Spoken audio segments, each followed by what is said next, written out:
Associação dos Arrozeiros de Uruguaiana e Barra do Quaraí, Arroz Requinte, Agrocomercial, Estância Nova Aurora e Membuí, Uruguaiana, Eletroeste.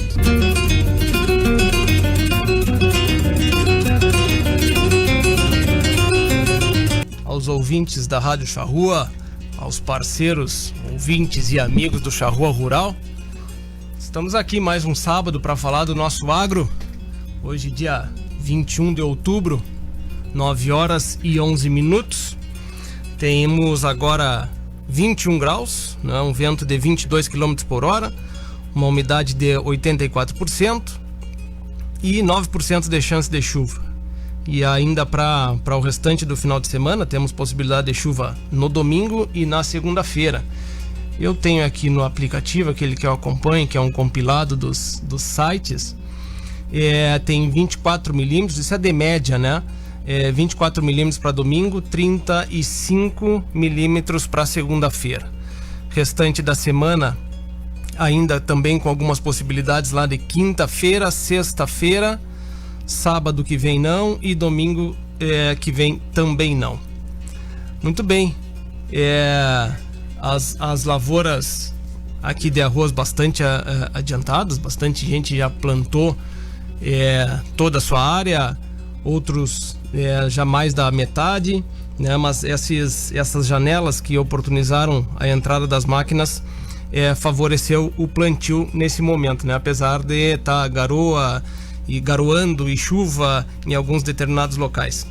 Então tá evoluído. Eu não sei percentualmente, talvez um dos nossos participantes, ou todos os nossos participantes de hoje aqui possam comentar de quantos por cento a gente já vai da lavoura de arroz aqui na fronteira oeste. O programa de hoje vai ser, eu acho que vai ser bastante interessante, porque a gente está numa data, depois a gente vai explicar o porquê dessa data, né? Hoje é dia 21, mas dia 23 de outubro se comemora o Dia Nacional do Plantio Direto. Mais tarde a gente vai comentar o porquê desse dia. Mas essa técnica e essa tecnologia do plantio direto, apesar do que a gente fala muito hoje, ela já é bastante antiga, né? Ela já vem sendo desenvolvida desde dos anos 70 e tem uma abrangência hoje que praticamente a gente não comenta ou não aceita, ou talvez não tenha ideia de que qualquer cultura ou qualquer plantio, lavoura sustentável possa ser de forma diferente, senão com plantio direto, né? Para vocês verem a importância disso. A gente fala no tema, a gente conversa sobre isso, a gente escuta, a gente vê leis que determinam que a gente seja sustentável. Eu digo como produtor rural, né? Seja sustentável, só que essa discussão ela já vem de muito tempo e partiu do produtor, né? Não foi uma condição de que vieram aqui nos impor de que nós devíamos ser sustentáveis, né? O próprio produtor entendeu de que deveria ser mais sustentável e de que dessa forma desenvolver técnicas e tecnologias para que isso acontecesse. Bom, então essa técnica já é antiga e novamente partiu do produtor. Mas a gente precisa no dia de hoje ter os atores dessa história, né? E bem como comentei, hoje está um grupo importante nessa história, tanto de Brasil como do Rio Grande do Sul. Está aqui conosco Marie Bartz, que é bióloga. Marie, bom dia, tudo bem? Prazer estar falando contigo.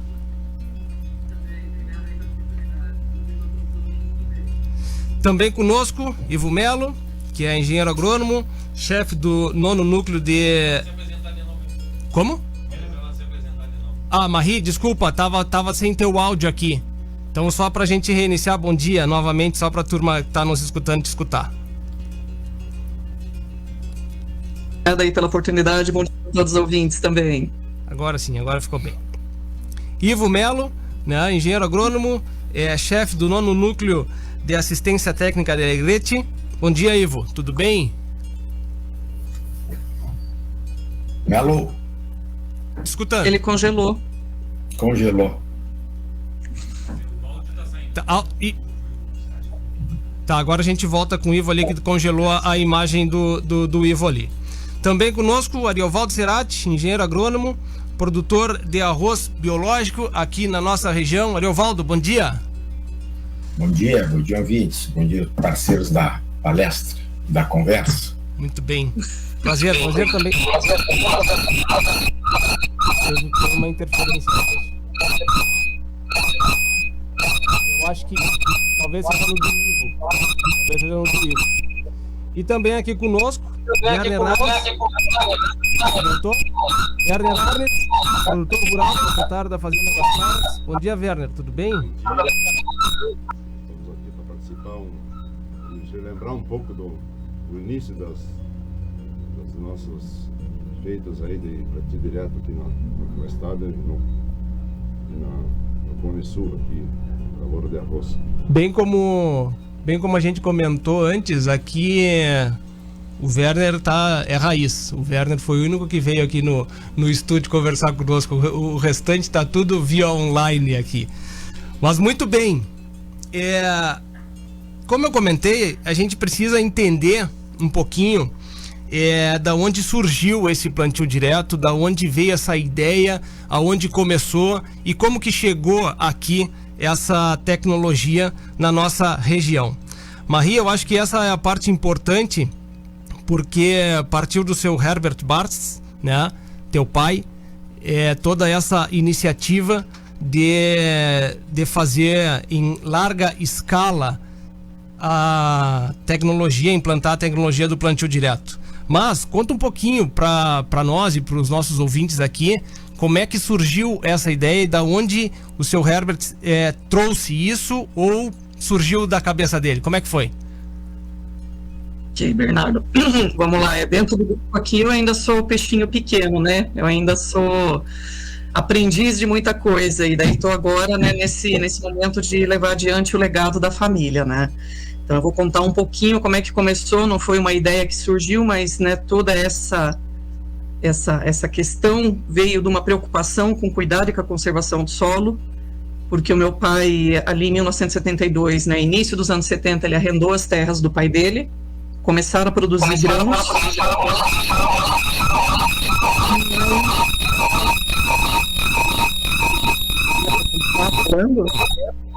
Acho que está dando microfonia com o livro.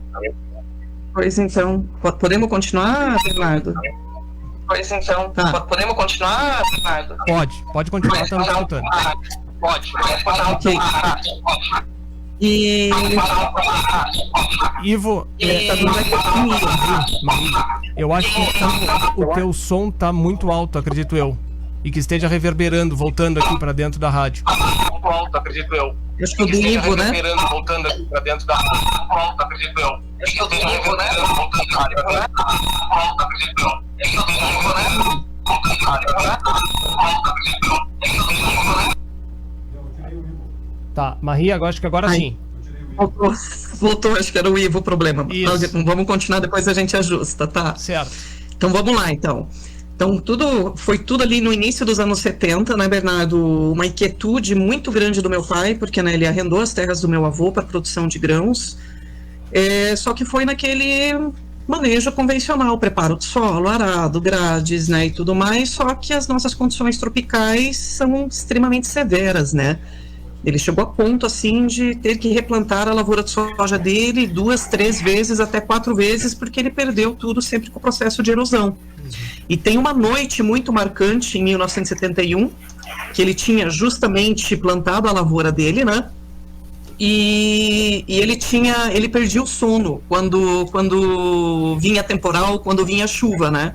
Então era lá por volta da meia-noite, vinha vindo aquele temporal, ele não conseguia dormir, ele pegou lá um guarda-chuva, uma galocha, um lampião e foi para a lavoura. Foi ver o que ia acontecer com a chuva que viesse, né? E foi uma chuva muito intensa, de mais de 90 milímetros, e aquele foi um momento crucial de decisão dele, porque ele literalmente, assim, ele contava assim, que parecia que o mundo estava acabando, né? Que todo o solo dele, todas as sementes, todo o fertilizante estava sendo levado embora morro abaixo para os rios, num processo de erosão, e foi esse o momento crucial em que ele falou, não, eu não posso mais fazer agricultura desse jeito, né, eu preciso procurar alternativas.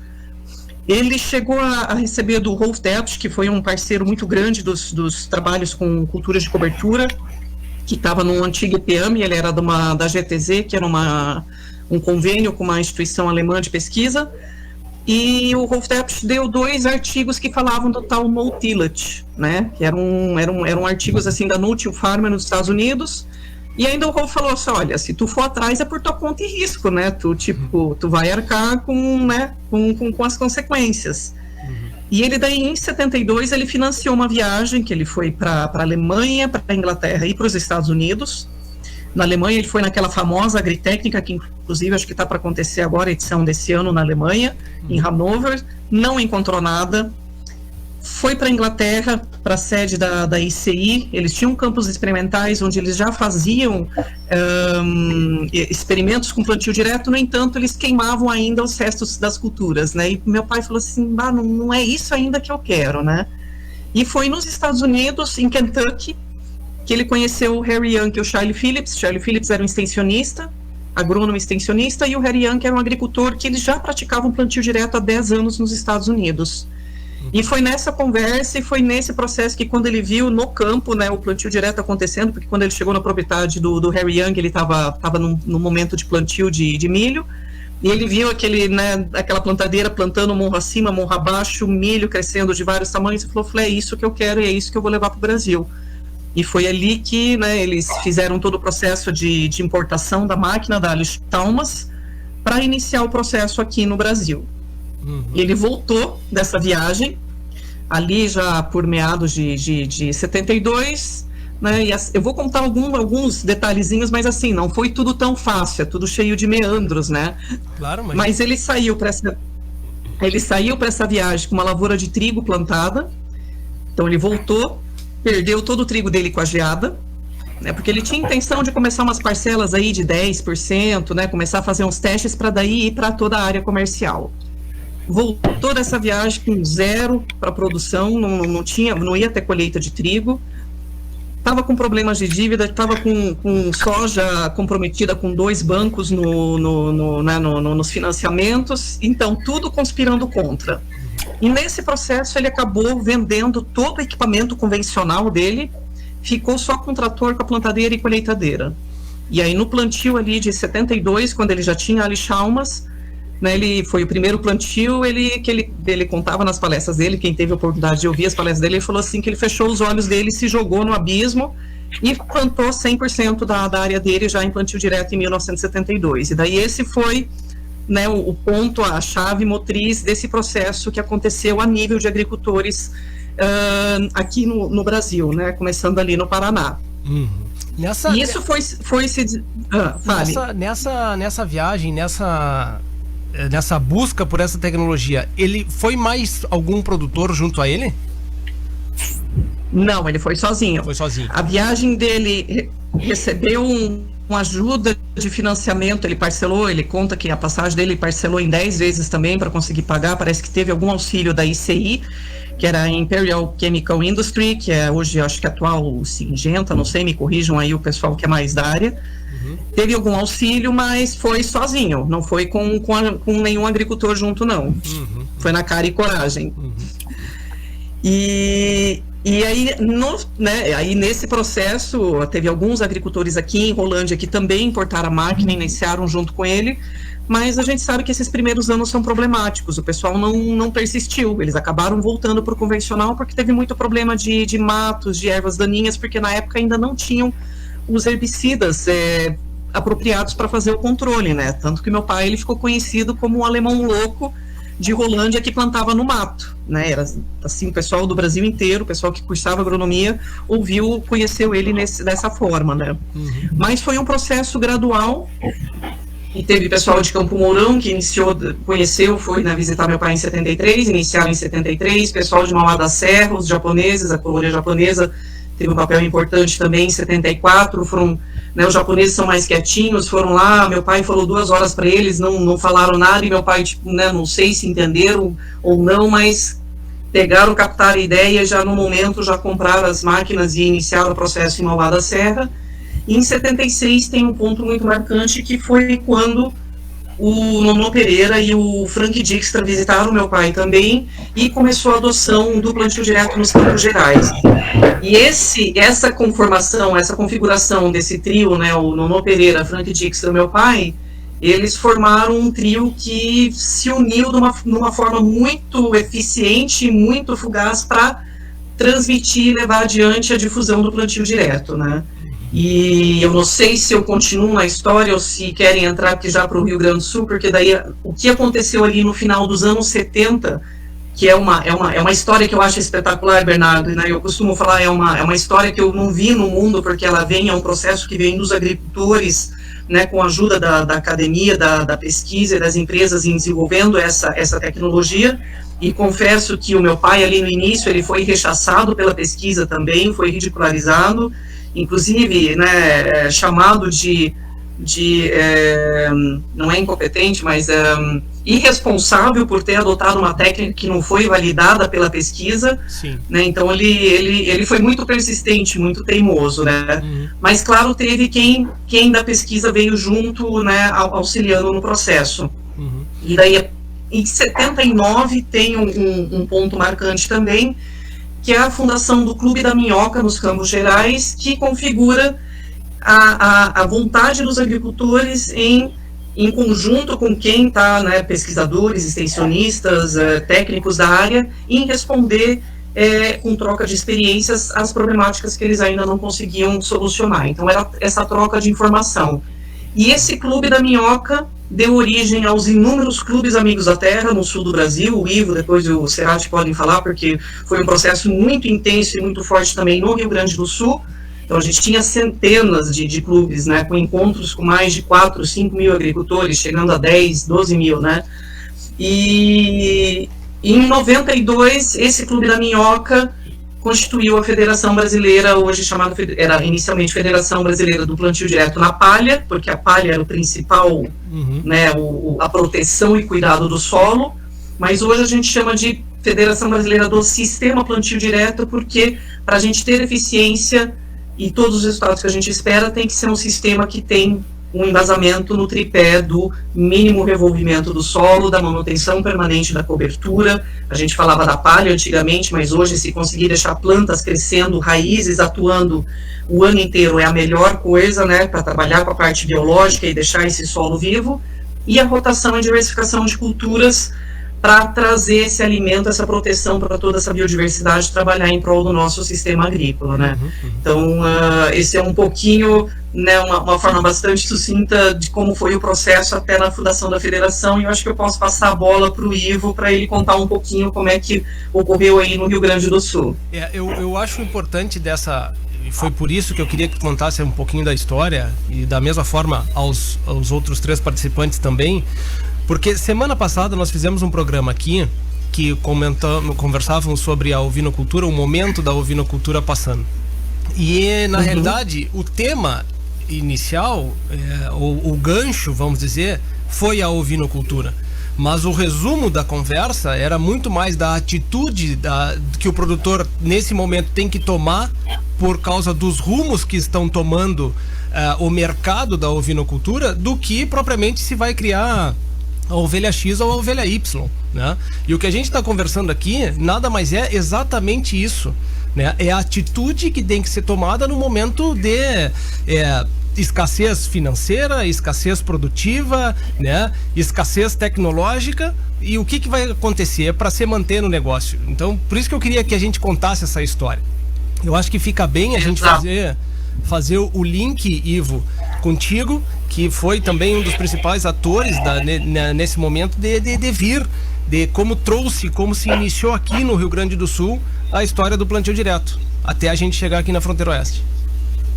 Sim, Bernardo, só para eu dar um fechadinho ainda, Ivo, desculpa, é justamente essa coisa de, né, esse fator de sair da zona de conforto, né, de ver os novos caminhos e você enfrentar aquilo para não ficar naquela mesmice de sempre e buscar algo novo, né? Ivo, desculpa te interromper, mas passo a bola para ti aí.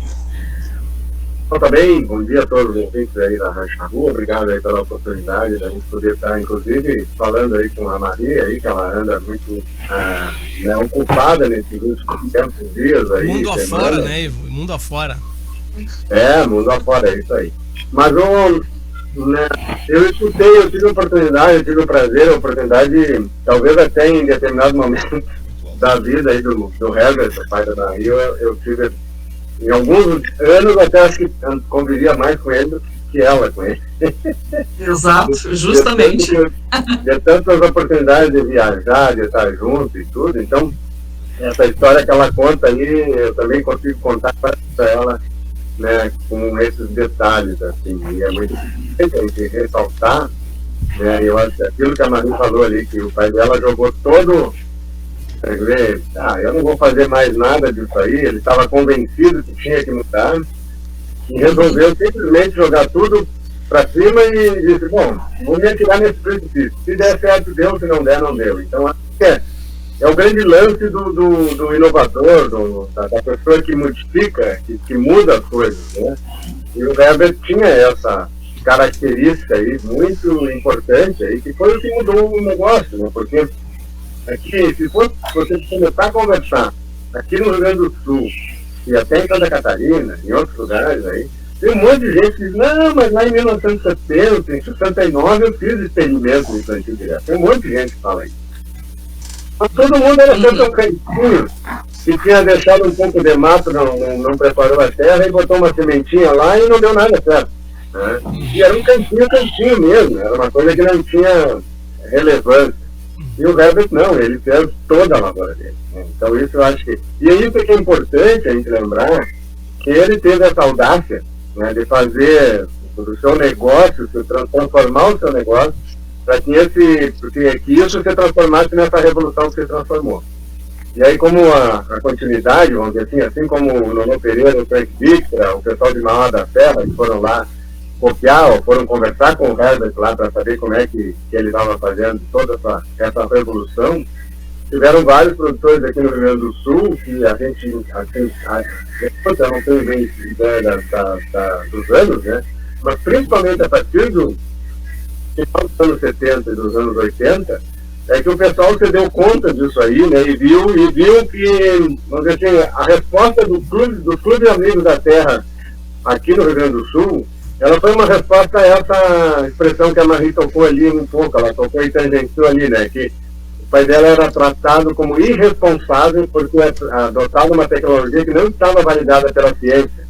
E, digamos assim, que a ciência estava com umas viseiras, um tapa-olho lá e não estavam querendo enxergar e estava precisando mudar alguma coisa e nós marginalizavam essas ideias de que a gente podia plantar sem fazer preparo de sol. Isso é básico, né? O que o cientista não aceitava, né, a maioria dos cientistas, né, eles diziam que não dava para plantar sem mobilizar o solo. E aí o pessoal do Rio Grande do Sul, que gostou da ideia, que contaminou com a ideia do Herbert, do Nonô, do Frank, né, que foram um baita dos divulgadores, né, a partir do momento que se juntaram com o VAR, eles começaram a divulgar demais isso. E aqui no Rio Grande do Sul foi depois o Guarda vai poder falar aí, porque a família dele foi, né, a parte lá da família dele que está na parte lá da parte mais do Planalto, do Rio Grande, né? Foram pessoas que tomaram conta e viram que a pesquisa não ia dar solução para isso, que estavam muito, vamos dizer, reticentes, não estavam querendo admitir que isso poderia ser uma tecnologia que viesse, tá certo? E aí se juntaram no Clube dos Amigos da Terra, né? E começaram a pipocar Clube dos Amigos da Terra em quase todas as cidades importantes de agricultura daquela época, né? E assim, não são tantos assim, né? 10 mil é bastante, né, Maria? Mas eu fui em encontro estadual de Clube dos Amigos da Terra com mais de 1.000 pessoas, né? Não tinham, os eventos não tinham onde colocar as pessoas, botavam naqueles ginásios, né? Os ginásios do tempo da década de 70, era tanta gente que vinha, e é impressionante assim, a voracidade dos agricultores para ter conhecimento para poder começar a trabalhar um sistema que evitava a erosão, porque esse era o grande mote da época, né? O tema todo era que a agricultura importada da Europa, a forma de fazer a agricultura importada da Europa baseada nessa preparos continuados, né? E a gente tem a noção exatamente por que os europeus trouxeram isso para cá e por que era tradicional para eles lá. E a gente copiou isso, até como descendentes de europeus, né? Copiou e achava que tinha que fazer preparo e higienizar solo. E isso com as chuvas torrenciais aqui, características das primaveras aqui do nosso país, né? Os rios amanheciam, eles amanheciam vermelhos, né? Amanheciam totalmente poluídos, totalmente contaminados com a erosão que era característica. Por essa história que a Marie conta, eu escutei o Redo falar várias vezes, de pegar a lanterna dos cachorros e sair de noite, de madrugada, para ver onde é que ia parar a semente e o adubo que ele tinha colocado na terra, que ia parar lá embaixo da coxilha, né? Então, olha, a minha participação, assim, até para deixar, de repente, eu acho que o Werner pode contribuir bastante depois dessa parte aí, porque, né, a gente tem muito respeito e orgulho por ter sido amigo e companheiro aí de vários agricultores aqui dos clubes amigos da terra, né, que vieram a inspirar depois nos anos 80, ali pela meia dos anos 80, a instalação e a fundação do clube do plantio de arroz irrigado, que na mesma vibe, no mesmo esteio aí dessa turma do Planalto, lá de Cruz Alta e região, que foram buscar essa tecnologia e adaptar para lá, para o Planalto. Nós tivemos aqui a grata satisfação de poder acompanhar o Eurico Dornelles, que foi um dos precursores aqui da adaptação do plantio direto Herbert Park, vamos colocar assim, para a nossa região e para a nossa cultura do arroz. E aí a gente, então, teve a oportunidade de caminhar e seguir esses caminhos e compartilhar muitas histórias, né? E uma delas, né, que a gente foi representando o Eurico como presidente do nosso ligado, ele foi um dos que assinou a fundação, né, a ata de fundação da Federação Brasileira de Plantio Direto na Palha naquela época, lá em 1992, junto com o Curte, né, Werner? O Curte Alves, que era presidente do CAT de Cruz Alta e que acabou sendo o primeiro vice-presidente da Federação Brasileira de Plantio Direto na Palha, acompanhando o Nonô Pereira, que foi o primeiro presidente. Dessa parte da tecnologia, vamos dizer, se a gente for pegar só a geografia aqui, ela veio descendo, né? Lá no Paraná, depois aqui Rio Grande do Sul e a gente trazendo a história aqui para a fronteira oeste. Acredito, Ariovaldo, que dentro desse processo deve ter alguns momentos que tu também deve ter sido chamado de louco, né? E dessa questão da gente conseguir implantar a tecnologia do plantio direto na lavoura de arroz, tu tivesse um papel muito importante, que foi o desenvolvimento de uma das máquinas para isso acontecer. Se ela não existisse, esse plantio direto não ia acontecer, né? Então eu queria também que tu contasse um pouquinho da tua importância, né? Uma visão bem pessoal da tua importância dentro dessa tecnologia implantada aqui na nossa região. Bom, também é uma oportunidade ímpar, né, a gente conseguir contar um pouco dessa história e motivar, assim, mais gerações e que a gente conseguiu fazer que seja transferido para outras gerações e também para o mundo inteiro. O que aconteceu conosco, né, e aí, assim, eu tinha uma sociedade com meu pai e eu, como engenheiro agrônomo, eu sempre digo que o meu estágio na faculdade foi planejamento da mecanização de uma lavoura de arroz irrigado. Isso foi um divisor de águas em relação ao profissionalismo da lavoura de arroz. Por quê? Eu tive um professor que foi extremamente exigente comigo e apresentou para mim conhecimentos que eu não tinha a menor noção. Mas algumas coisas aconteceram na minha faculdade. Primeiro, a questão da erosão. Então, quando eu cheguei na lavoura, a primeira coisa que eu vi que a água, como era manejada na lavoura, era muito ineficiente. E aí eu me preocupei a primeira vez que o nosso solo é arenoso com a erosão laminar. Ou seja, aonde começava a arrastar solo, a gente fez um valo. Então, se tu olhares hoje a nossa lavoura, ela tem muitos valos de irrigação e de drenagem. Por quê? Porque a taipa antigamente era uma taipa trapezoidal, né? São diques para segurar a água. E da mesma forma, Marie, que o Bartz tinha essa sensação, acontecia, né, Werner, conosco. Ou seja, chovia, legal. Chovia uma chuvinha de 20, 30, perfeito. Ia lá a lavoura toda cheia. Aí à noite chovia 50 e a lavoura estava dentro da sanga. Só que a nossa janela de preparo e de plantio era muito pequena, porque nós iniciávamos a preparar a terra quando dava na saída do inverno, início da primavera, e nós já tínhamos, conforme a pesquisa, que semear em outubro, novembro. E cada chuva era mais intenso, o sistema de irrigação ia tudo por água abaixo. Então, como eu tinha feito o planejamento, a primeira coisa que o meu professor disse é o seguinte, ó, essa lavoura não sobrevive com essa quantidade de HP que precisa num período muito curto. O correto é distribuir muito menos HP durante todo o ano. Então essas coisas, assim, estão lá na minha gênese, né? Aí esse cara que está do lado aí, o Ivo Melo, inventou o tal de preparo do verão, no sistema lá do plantio direto, lá na frente. E aquilo fez com que a gente, em vez de usar 400 HPs, a gente está usando 86, 90. Naquela lavoura que usava 400. Bom, mas aí, onde é que nós entramos nesse processo?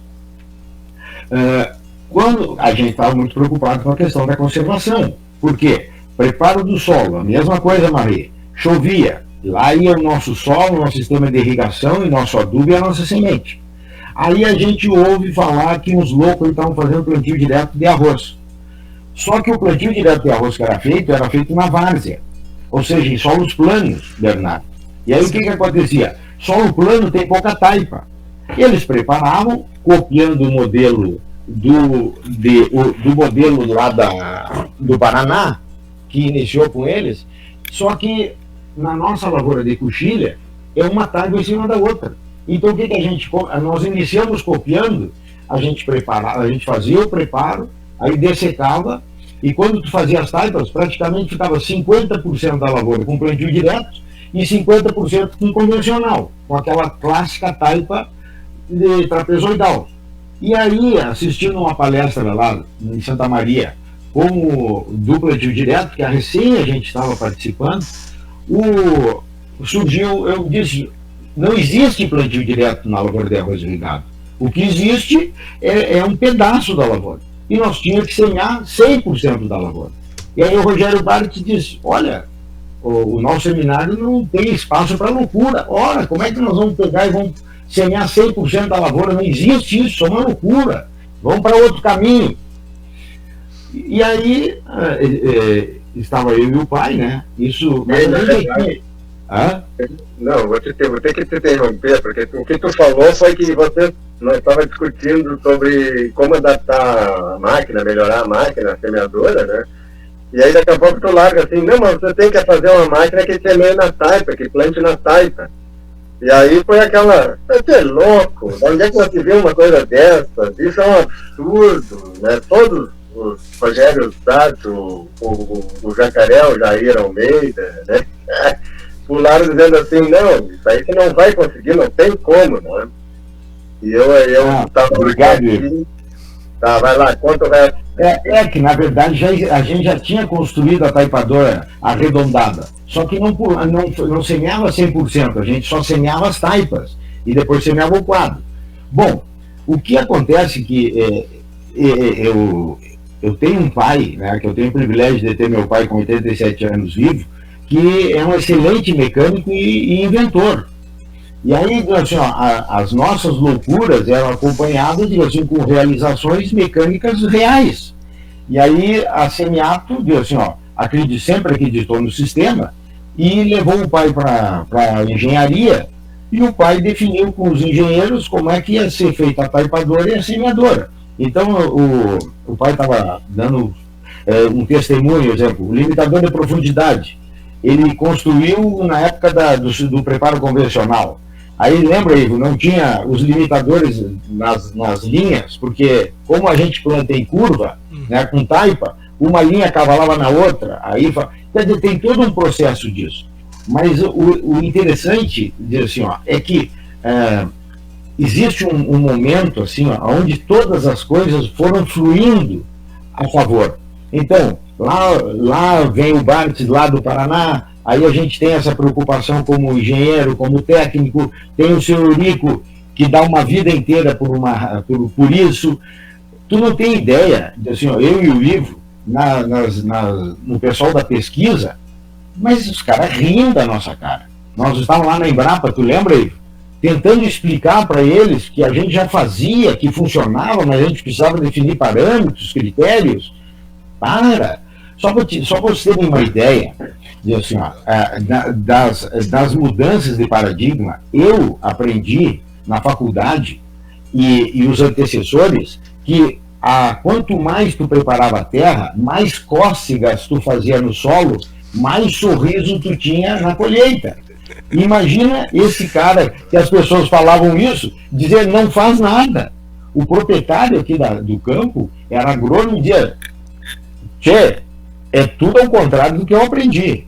Então a gente ficou acostumado a enxergar o mundo 180 graus. Ou seja, exatamente o contrário que todo mundo enxergava.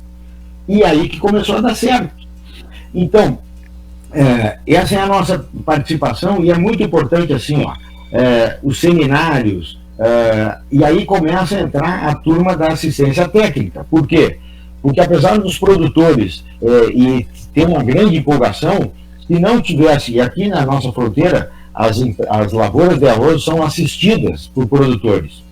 E a gente teve a felicidade, te lembra, Ivo, num evento do Plantio Direto, o primeiro que a gente apresentou a diferença entre a taipa antiga e a taipa nova, o Ramiro Álvares de Toledo, que é um agrônomo e era o repórter do jornal Uruguaiana, você lembra o jornal do Uruguaiana? Ele colocou aquilo em página inteira. E o escritório dele começou a ter a coragem de oferecer isso para os produtores. E aí começa a dizer assim, a credibilidade que antes era dos produtores começa a ficar com os profissionais da agronomia. E aí começa a coisa a consolidar. Mas eu não podia deixar também de dividir, Marie. Claro, aí eu começo a fazer plantio direto. Aí o fiscal do Banco do Brasil vê o que a gente está fazendo. E agora ele contou para nós, o Cerati, eu tive que ir a Brasília, porque o gerente disse: o que o Cerati está fazendo naquela loucura lá não é financiável. Como é que o Banco do Brasil vai financiar isso? Isso não existe. Então, tu vê todos esses desafios que a gente passou, né, por ser desafiador. Marie, esse é um pedacinho da nossa história.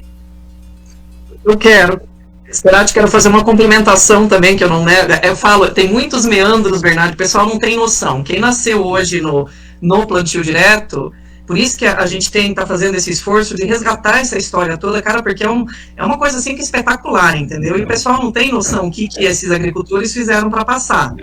O meu pai, a primeira soja dele foi embargada pela Polícia Federal. Olha aí. Por ser considerada soja que causava prejuízo para a saúde humana, para ter noção. Né? E aí, correndo, futricando um pouco para descobrir de onde que era, tinha vindo uma denúncia da Associação dos Engenheiros Agrônomos, entendeu?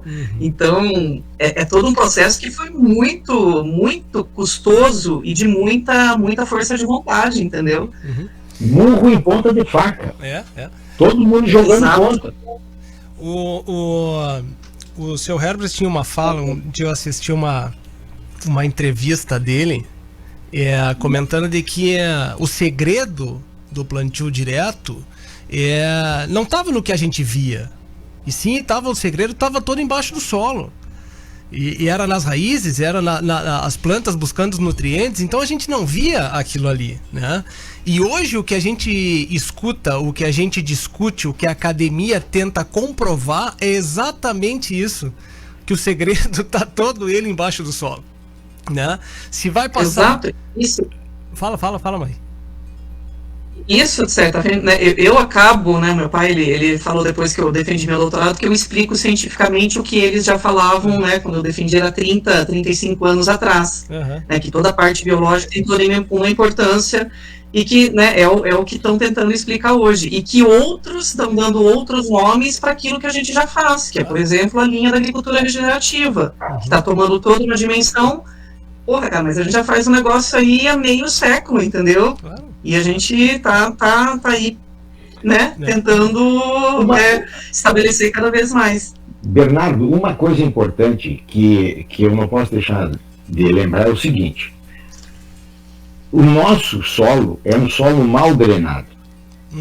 E a gente faz, e é normal, e é característico da nossa região e do sistema de arroz, e naquela época era maior ainda, é o sistema arroz e pecuária.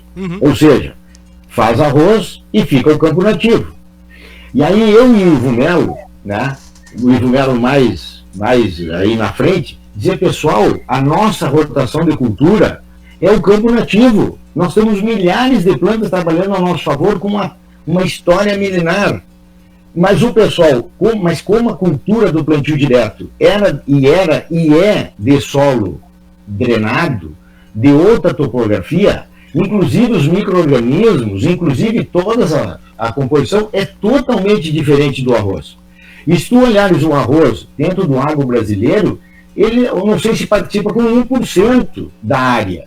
Então tu imagina, se o Bartz era patinho feio, tu imagina nós, e até hoje, a barreira que a gente tem para desenvolver uma tecnologia num solo que é totalmente diferente do solo aeróbico, que é a maior parte da totalidade das culturas, soja, milho, feijão, entende? Então, e aí como é que tu adapta isso? Quer dizer, aí o gado não pode entrar. Por quê? Porque o gado compacta. Mas o campo nativo é adaptado ao gado há milhares de anos. Então, esse foi, assim, dividindo um pouco, né, as nossas diferenças, mas como era eu e o Ivo, e mais uns 2 ou 3, a gente não conseguia, e não conseguiu até hoje, que a academia valide uma coisa mágica que a gente tem aqui, né, que é a questão da agricultura e da pecuária, arroz e pecuária, que é o tira o arroz, deixou a azevinha, deixou o trigo, restabelece o campo nativo, volta toda aquela composição vegetal que está aqui adaptada há milhares de anos. E quando eu vejo hoje, eu tenho que aproveitar, Bernardo, que no teu programa mesmo, na questão de produtos biológicos, essa importação de produtos, eu digo, pessoal, aproveita o conceito da agricultura regenerativa, mas vamos pegar cepas de micro-organismos, viu, Marie, na nossa cerca, porque aquelas são as nativas. E dali vamos dizer e trazer para o ambiente anaeróbico e que tenha sucesso. Então, essas importações de tecnologia, assim, ó, a gente continua enfrentando as barreiras, mas era isso que eu queria deixar claro, assim, ó, se foi difícil implementar no sistema de solo bem drenado, né, Ivo? Imagine solo não drenado, que é o nosso caso. Werner, acho que a gente também precisa te escutar, foste tão várias vezes citado aqui pelos três, e a importância que tem da própria família de vocês, de outros locais e não só da fronteira oeste, se utilizando e difundindo o plantio direto. Mas eu acho que tem uma peculiaridade, uma questão importante, que diante dos pilares, como a Marie bem comentou, do plantio direto, a rotação de culturas, né? E eu vi um pouco dessa história, eu sei um pouco dessa história, da história de vocês de implementarem aqui as rotações de culturas com diversas culturas que normalmente aqui a gente não tinha o hábito de utilizar, e vocês sempre tiveram à frente disso aí, implementando e fazendo essa tecnologia funcionar, né? Então acho que a gente precisa discutir em relação a isso também. Não, complementando um pouco o que o Ivo e o Ariovaldo falaram ali, o plantio direto no arroz aquela vez a gente plantio direto no arroz é uma coisa muito difícil. Então se chamou o Clube de Plantio Direto do Arroz com Cultivo Mínimo. Então esse processo nos permitiu, então, menos HP, permitiu nós fazer o cultivo mínimo durante o verão, com calma, bem feito, para que quando chegasse o momento da hora de plantar o arroz, é só plantio. Era só secar a área e plantio e adubação, entende? E se tornou uma lavoura mais simples, com menos mão de obra e com menos maquinário, com menos consumo de combustível, né? E também foi muito mais fácil para nos permitir colher no seco, né? E outra coisa também que claro, a rotação de cultura em várzea não é, nesses solos hidromórficos não é igual como lá. Claro, lá no Paraná e o restante do estado, nas coxilhas, são solos mais drenados e foi mais fácil, mas eles também tiveram dificuldades, muitas dificuldades. Tanto é que a gente acompanhou várias vezes nos seminários, dia de campo, entende? E eles foram indo. Como já foi mencionado, a universidade foi também não estava muito de acordo. Os produtores foram convencendo, os produtores estavam na frente, mas precisavam de ajuda, precisavam de desenvolver tecnologia, tinham muitas dúvidas, entende? As plantadeiras que num lugar dava certo, no outro lugar não dava certo, os herbicidas, o que fazia agora um herbicida assim numa palhada, pré-emergente, etc. Então tinha vários pontos de interrogações que eles precisavam da ajuda da universidade e da Embrapa, né? E essa gente estava sempre com o pé atrás. Eles se desculpavam porque o mercado não era isso que queria por enquanto, né? Então isso foi uma revolução também dentro da própria Embrapa, das próprias universidades, né? E nós aqui no sul, nas terras de várzea, então foi evoluindo esse esquema de plantio direto com cultivo mínimo sobre taipa, foram aperfeiçoadas as plantadeiras, foram aperfeiçoadas as entaipadeiras, entende? E aí então, me lembro que quando a gente começou, então resolvemos fazer um dia de campo na nossa propriedade, aqui no Guará na época, onde vieram 3 fabricantes diferentes de plantadeira, 3 ou 4, e aí vieram os produtores da Zona Sul, de várias localidades arrozeiras do estado, e fomos comparar uma plantadeira com a outra, né? Junto com o pessoal da fábrica, tudo, né? E aí então era uma maneira para a gente evoluir e melhorar as máquinas, né? No fim, quem mais, digamos assim, nos atendeu foi a Semiato até hoje. Claro, tem outras marcas andando aí, máquinas grandes e tal.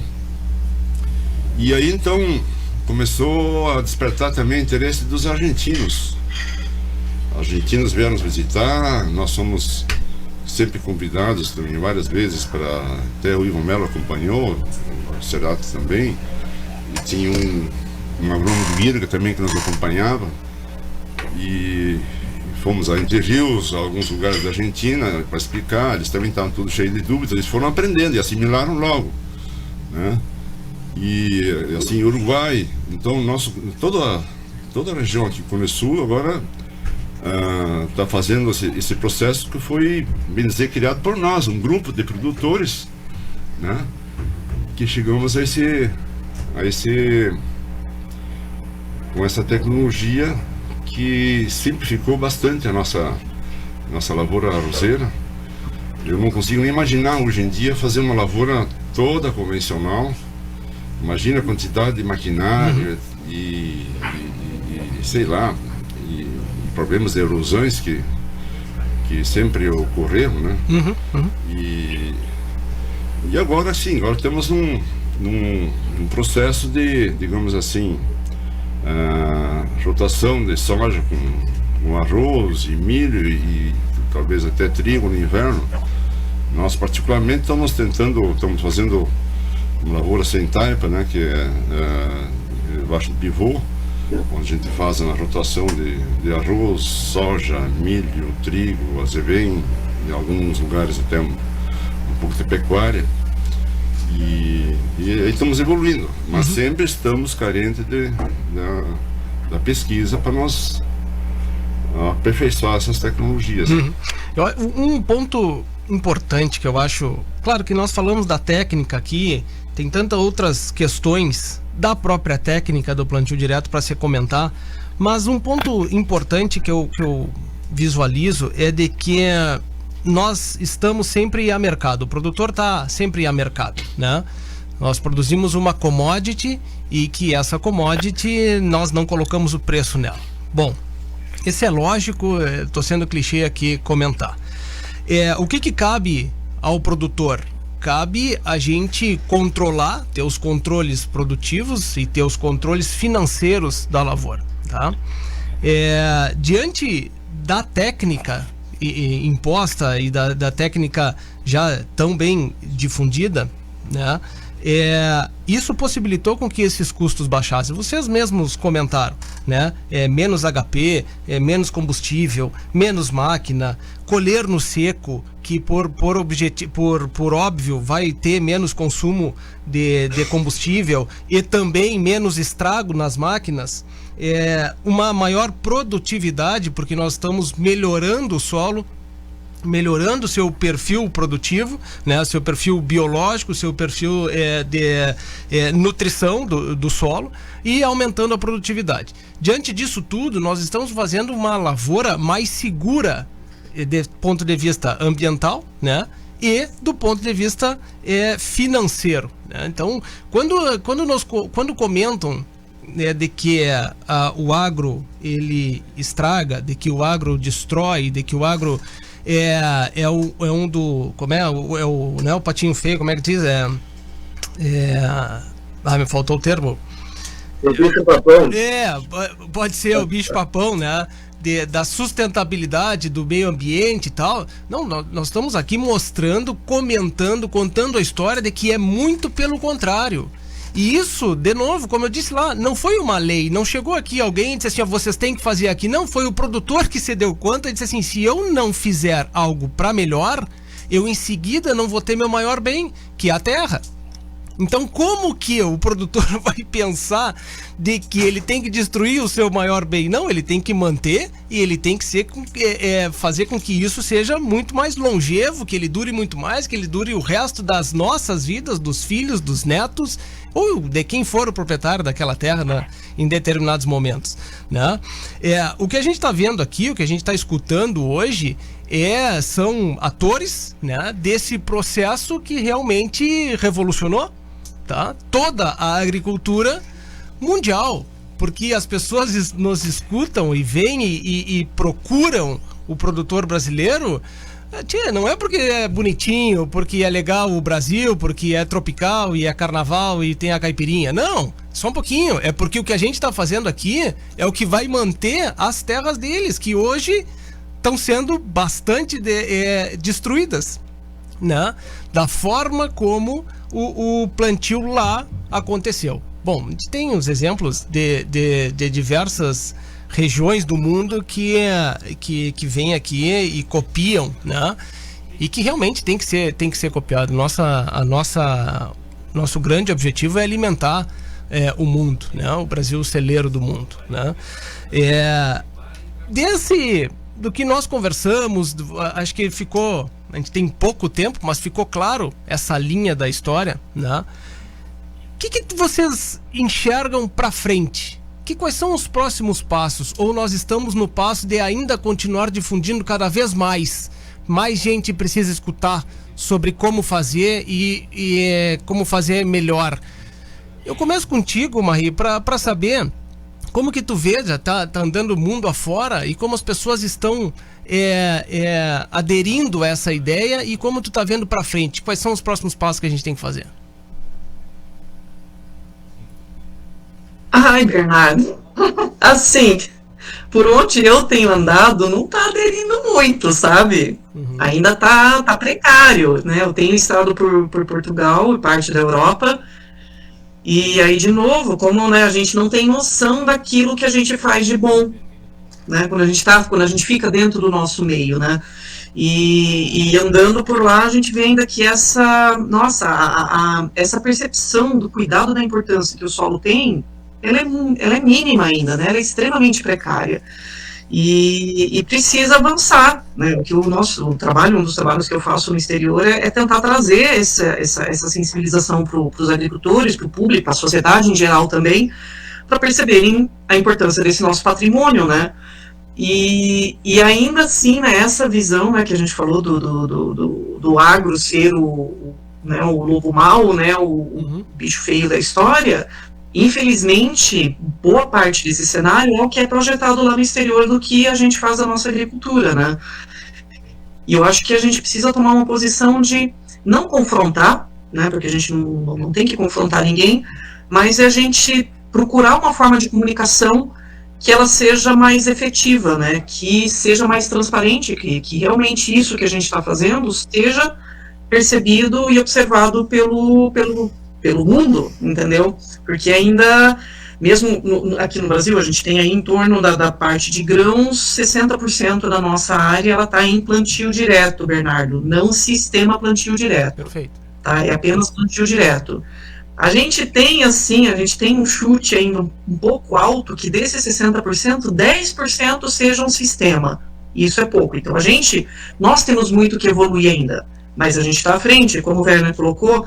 Esse foi uma reação que pegou todos os países aqui ao nosso redor, Uruguai, Argentina, Paraguai tem quase 98% da sua área total de grãos em plantio direto. Então, um dos países com maior adoção no mundo. E esse conjunto desses 4 países tem a boa porcentagem de adoção dessa prática no mundo. Só que a gente precisa, novamente, melhorar, sair do que é plantio direto para ir para sistema. Todos os países têm, a gente, perante a CAPAS é a Confederação das Associações Americanas para uma Agricultura Sustentável, então ela congrega a entidade-mãe para as associações de plantio direto nas Américas, e os presidentes das federações, a gente sabe, tem essa consciência que a gente precisa melhorar, né? No entanto, a gente ainda está muito à frente do que está acontecendo no mundo afora. E essa novamente, esse desafio da forma da gente comunicar isso de uma forma melhor e que seja perceptível. E eu, sinceramente, às vezes eu fico me perguntando que caminho que a gente precisa tomar para efetivar isso. E um dos que eu percebo que a melhor forma é agricultor falando, dando seus depoimentos. Então, agricultor falando para agricultor, e agricultor também falando para quem são os tomadores de decisão, que está à frente, né? É ele que está ali na frente, na linha de batalha. Então, se o pessoal que está lá em cima também não ouviu o agricultor, não tem como, né? Mas vou passar aí para os colegas para eles complementarem. Né? Ariovaldo, quero te escutar. Bom, eu assim, não quero ser polêmico, né? Mas também não posso deixar passar esse momento e dizer o seguinte: por que nós produzimos arroz ecobiológico? Eco-leóicos do nosso ambiente, bio de vida e logos de estudo. Então, Bernardo, a gente procura estudar a vida, entende-se a vida, animais, vegetais, pessoas, dentro do ambiente. O que eu vejo na nossa região como futuro? Nós estamos desrespeitando o nosso pampa, o nosso campo nativo e as características para estabelecer um sistema sustentável, e muitas vezes pelo valor de uma commodity tipo soja, a gente impacta o ambiente de uma maneira tão agressiva que não precisaria. Ou seja, eu sei que eu estou sendo desconfortável, né, para a maioria, mas eu não acredito, como engenheiro agrônomo, como profissional, certo? Nesse modelo de tu importar plantas que são de ambiente aeróbico em ambientes anaeróbicos. Estou alterando todo o sistema. A gente não precisa disso. A gente tem que pegar e adequar o nosso modelo agricultura e pecuária, que é vendido mundialmente. Para te teres uma ideia hoje, e eu não posso deixar de dizer assim, ó, se tu olhares a agricultura regenerativa, um dos maiores pesquisadores mais conceituados no mundo, que era contra o gado, hoje ele vê os bovinos, vê o gado como um grande mitigador de CO2. A gente nem falou isso, quando a gente colocou aqui, ó, nós melhoramos o planeta, é porque a atitude de plantio direto, a atitude do sistema, o ato da gente querer fazer qualquer preparo menor, todo o impacto menor, o ato de agregar palha, a gente está fazendo. Todo mundo fala, tem que mitigar CO2, tem que diminuir a questão da emissão de CO2. Nosso sistema mitiga, a pecuária mitiga, ela diminui. Então vamos começar a... E vamos parar de importar sistemas que são inadequados ao nosso sistema. E nós vamos pagar um preço muito caro, porque a gente não está respeitando uma coisa chamada as leis da natureza.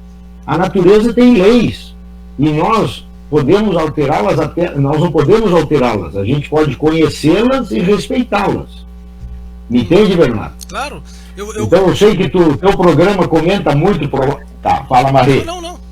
Complementar, não podemos alterar nem respeitar, porque, e lembra, tem a fala do meu pai, uma que pegou.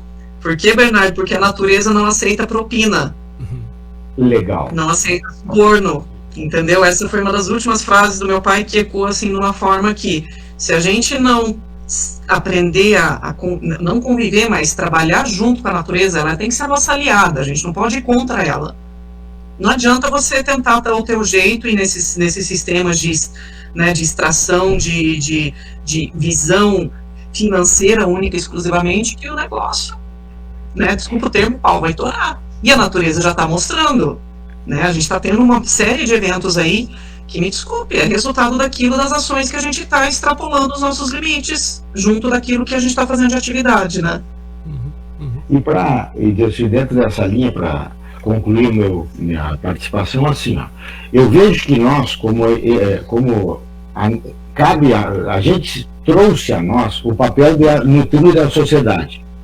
E eu vejo assim, ó, uma distância muito grande, Bernardo, nossa, de produtores conosco, que somos os consumidores. Quer dizer, o agro, o consumidor, o mercado, a indústria, nós somos todos os mesmos, a gente habita o mesmo planeta, cada um tem uma responsabilidade dentro da sociedade. E essa responsabilização como atores da sociedade, cada um fazendo o seu melhor, a gente vai construir uma sociedade mais humana, porque para mim é uma das coisas importantes, a gente valorizar o humano, não valorizar o capital, não valorizar o Estado. A gente tem que protagonizar o humano, mas para o humano sobreviver nesse planeta, ele tem que respeitar essa casa maior, que é o planeta. Então não é uma atitude assim ideológica, filosófica, é uma atitude egoística como ser humano. Se eu melhoro a minha casa, eu estou melhor. Era essa a mensagem que eu queria deixar. Ivo? Eu sou um pouquinho mais otimista do que o Ariovaldo e a Maria, né? Eu acho que não tem volta. Eu não acho, tenho certeza que não tem volta. Só vai sobreviver, e o Roger, o Bernardo, desculpa, colocou bem aí na fala essa para nos instigar agora no final, né? Tu colocasse, Bernardo, que essas coisas vêm acontecendo e a gente está tendo muito desafio para poder continuar produzindo alimento, fibra, energia, etc. Mas a realidade é que o mundo, independente da gente gostar ou não gostar do jeito que estão, as pessoas fazem os comércios ou fazem guerras, etc., ele tem umas regras, né? Assim como a natureza tem essas regras, essas leis, o ser humano desenvolveu regras de convivência e elas funcionam muito pelo bolso, né? Infelizmente é assim. E eu vejo assim que a agricultura nossa, do sistema plantio direto, a regenerativa, ela não tem volta. A pessoa que não se adaptar e não for atrás disso, não vai sobreviver. Eu concordo com o Ariovaldo aí, que tem muitas coisas assim que são alienígenas, importadas, ou não deveria estar aqui, mas a gente vai pagar um preço para experimentar também, né? E existe, então, assim, forças de mercadológicas que empurram essas coisas para o ouvido do agricultor, mas eu vejo assim que a juventude, né, a geração que está nos substituindo aí, os agrônomos, técnicos de campo aí, o próprio agricultor que tem hoje 25 a 35 anos, ele tem muita noção de como desses conceitos, esses conceitos que a gente não tinha quando a gente pensou em conservar solo e água através do plantio direto. A gente aprendeu, a gente desenvolveu os conceitos e precisamos de pessoas como o Bart para abrir as nossas cabeças. E aí eu vou terminar a minha fala, eu achei até que vocês iam falar, o Bernardo, quando começou a falar, eu vou falar uma coisa que o Herbert falava, né? Aí eu até achei que era isso, e a Marie também, aí depois pegou e achei que era isso. Mas o Bart, ele tinha uma máxima, que ele apresentou isso numa palestra que eu tive a satisfação de estar lá assistindo, que ele falou que, né, o pessoal dizia assim, não, os cientistas, né, falavam, algum cientista falou para ele que o problema do plantio direto era a compactação do solo, porque tu não preparava o solo e o solo ficava compactado. E o Herbert tirou assim de uma forma maravilhosa. Não, o problema não é a compactação do solo, o problema é a compactação dos cérebros, que não querem aceitar que a gente está fazendo coisas que vão melhorar o planeta. Eu vejo que a gente, quando está com uma turma boa conversando, a gente vai por caminhos e que que nos faz pensar. Eu sinceramente, Ariovaldo, eu concordo e eu te entendo na tua fala. Sinceramente, eu te entendo e eu concordo com ela. Muito obrigado. Eu realmente acho de que, como a Marie comentou, a gente não tem que confrontar, né? E tu dissesse assim, eu tô sendo desconfortável para a maioria. Pois é, pode estar sendo, né? Mas é daí que surgem as discussões, é daí que surgem as conversas e, posteriormente, eu acho que é daí que surgem as evoluções do processo, tá? Daqui a pouco a gente vai passar 20, 30 anos ou menos e vai dizer, o Ariovaldo estava certo. Mas nós temos um processo para passar nesse tempo, né? O plantio direto passou por essa mesma questão. Nós temos um processo de difundir, de catequizar as pessoas para que a gente vá para esse rumo, porque esse rumo é o lógico e, posteriormente, financeiramente, biologicamente falando, ele é o lógico, ele vai nos demonstrar que isso vai acontecer, né? Mas ele é um processo. O Ivo comentou, nós temos um mandatário dentro do nosso ramo, da nossa vida, que é a questão financeira. Ela é a mais importante? Não, ela não é a mais importante, ela está junto do processo. E a gente tem que fazer com que isso aí a gente consiga converger no mais lógico, financeiramente, biologicamente, ambientalmente e socialmente falando. Mas, de novo, é um processo, né? Ele é um processo. E eu acho que, Werner, a própria Águas Claras passa, né? Ou as propriedades, eu comentei Águas Claras, todas as outras propriedades, eu comentei Águas Claras por a tua pessoa estar aqui, né? Mas passa por isso, né? De entender de que esse processo, de que essa tecnologia faz parte, mas que a gente precisa ter uma sustentabilidade financeira do negócio e testando as alternativas diante disso aí. E eu acho que é isso que vocês fazem e que é exemplo, né? Sim, esse é o norte, né? Tornar a atividade mais sustentável possível, né? Isso é uma exigência do mercado mundial e nós, brasileiros, de maneira geral, estamos fazendo isso melhor do que qualquer outro produtor, qualquer outro país do mundo. Penso eu.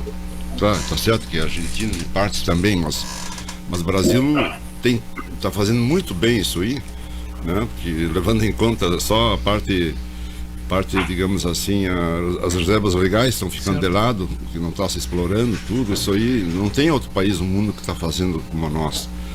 E com esse avanço do plantio direto, né, então, como a Marinho falou também, que isso tem que, essa agricultura sustentável, o próprio avanço do plantio direto, isso tem que ser mais difundido entre os produtores e também vender essa imagem melhor lá fora, que tentam nos barrar, ir contra nós, né? Fazem qualquer coisa para, digamos assim, para nós diminuir perante o mercado mundial. Então isso aí e a parte, falar um pouco de bioinsumos ou agricultura regenerativa, isso aí falta, ao meu ver, mais garra, mais gana da própria pesquisa, tem que ser apoiado para levar para esse caminho e ter o carimbo dela para poder convencer os produtores, entendeu? E é um caminho sem volta. Eu acredito que isso aí é o que vai acontecer, mas tem que ser muito bem feito. Tem que ser muito bem feito, bem assimilado pelo produtor, para que continue um caminho seguro, né? A gente está chegando no final do programa. A gente tem um minutinho para uma fala final de cada um. Eu só queria comentar, desculpem o termo, mas hoje foi um puta programa, né? Porque a gente comenta aqui, a gente vem, a gente fala das técnicas. Claro, faz parte da nossa conversa, faz parte do nosso dia a dia. Mas programas como esse, do dia de hoje, que a gente de certa forma generalista, falando de uma técnica, de um processo, de um sistema de produção, a gente está não falando para nós mesmos. E aí que eu acho que vem ao encontro do que vocês estão comentando, comentaram antes de eu falar agora. Como a gente difundir mais? Para quem que a gente tem que falar? O programa de hoje está exatamente dessa forma. Nós não estamos falando para nossa bolha, tá? Nós estamos falando para produtor, nós estamos falando para todo mundo, para a cidade principalmente, tá? Para quem é da cidade, para quem não vai para o campo e não sabe o que lá acontece, tá? Essa é uma técnica que revolucionou toda a agricultura mundial, tá? E que tem muito ainda a avançar, né? Não só em extensão de área para adotar a técnica, adotar o sistema de plantio direto, tá? Mas a ideia de quem atingir essas pessoas. Por consequência, a cidade vai ser beneficiada, quem mora na cidade, quem consome os nossos produtos, né? Então, eu achei o programa de hoje fantástico. Eu só tenho a agradecer a vocês quatro, primeiro por serem atores, né? Talvez principais, um dos principais atores nesse monte de gente que difundiu, que implementou a técnica e que trouxe aqui para nossa região também, né? E segundo, porque a gente realmente teve um objetivo alcançado que eu fiquei muito satisfeito, tá? De certa forma, então, de novo, é um puta programa de hoje que vai ficar para muito tempo, pra gente poder ficar repetindo, porque a história, ela vai ser sempre a mesma. A gente vai ter que catequizar as pessoas para que elas escutem isso, para que elas entendam e para que elas adotem essas tecnologias, né? Marie, começa contigo. Obrigado pela participação, obrigado pela disponibilidade. Parabéns pelo trabalho que vem sendo feito mundo afora, né? E assim como produtor, eu só tenho a agradecer. Obrigado. Imagina, Bernardo, eu que agradeço, né? Assim, a gente não... Eu não sei o Ivo Cerati, mas a gente tem uma paixão por isso. Até já comecei eu de novo. Deixa eu te ajudar, Marie. Bernardo, esse momento é um momento único, Bernardo. Tu tá vendo esse logo aqui? Tá. Esse 23 de outubro, que o Ivo depois vai explicar, hoje, a Marie é uma voz nossa na ONU. Então, o que a gente está fazendo aqui, ó, é motivar uma pessoa que pode, assim, no futuro muito próximo, porque a ONU já está olhando o 23 de outubro para ser o Dia Mundial do plantio direto. A gente está fazendo uma atitude para o planeta inteiro, entende? E a gente tem uma pessoa que tem uma história e hoje ela tem um discurso igual ao nosso. Então, esse programa, ele é muito mais, ele é um marco, porque isso aqui é a primeira vez que está sendo publicado. Só que a gente está em frente a uma pessoa que está dentro de um órgão como a FAO, que pode definir políticas mundiais, e isso melhorar a vida do planeta. Então essa é a mensagem, diz assim, ó, Marie, claro que a gente também se emociona, né? É legal isso. Ivo? Eu sempre digo que para mim a minha religião é plantio direto, então não preciso dizer mais nada, né? Se tem alguma religião é plantio direto. E aí eu acho assim que a gente queria agradecer, Bernardo, aí a rádio e todo o teu programa, você e todos aí, de poder estar junto aqui, a gente conversando com a Maria, e fazia hora que a gente não tinha chance de conversar assim mais solto, né? Porque sempre é uma reunião formal e tudo, e a gente poder soltar um pouco o verbo assim, exatamente, né, com toda essa organização que a gente fez. Vamos citar aqui o nosso amigo Afonso André aí, que junto conosco, agrônomo bem novinho, né, Valdir, junto com o Werner também, nós campeamos o Rio Grande do Sul inteiro atrás de desenvolver o plantio direto, liderado pelo Eurico Dornelles, né, e aí o Afonso acabou aceitando a ideia de fazer uma data comemorativa, né. A Maria aí contribuiu demasiado para poder resgatar toda a história, né? O Herbert estava vivo ainda quando a gente começou esse projeto, né? Então ele mesmo, né, até decidir qual que era o Dia Nacional do Plantio Direto, a gente decidiu exatamente pelo dia que ele começou a fazer essa maluquice total aí, né? De abandonar todo o sistema convencional e plantar só de plantio direto. Então, 23 de outubro de 1972, né, pode ser que depois que a gente não estiver mais aqui, não vai ser mais lembrado por outras pessoas, mas na lei brasileira, né, pela legislação brasileira, pelo Congresso Nacional, nós vamos ter um dia que vai ser lembrado, né, e ele está lá na argumentação da lei. A gente mandou uma argumentação meio fraquinha, achando que a gente era a melhor bolachinha do pacote, e a comissão lá que analisou disse, não, isso não tem relevância nenhuma. Aí nós, não, para um pouquinho, aí nós demos mais robustez ao a argumentação, e aí passou todos os trâmites legais lá para poder ele ser reconhecido como Dia Nacional do Plantio Direto. Então, né, obrigado, né, Bernardo, aí por essa oportunidade de poder estar com todos vocês aqui, e, né, use a rádio aí para segunda-feira a gente poder fazer uma boa festa aí, que nós vamos estar comemorando essa maravilha que é o sistema plantio direto brasileiro. Perfeito. Vera. Oi. Oi. Maria já falou tudo que... Posso? Não, eu não falei tudo, Werner. Eu posso. Ela não conseguiu, Werner. Porque eu sou uma manteiga derretida. Posso complementar e tu fecha, Werner? Pode ser? Como é que é? Ela quer complementar e tu fecha. Tá bem. Tu fecha? Pode ser? Por favor? Agora que eu me recompus, desculpa lá, Bernardo, mas eu sou uma manteiga derretida assim mesmo. Na rádio é a primeira vez, desculpa lá.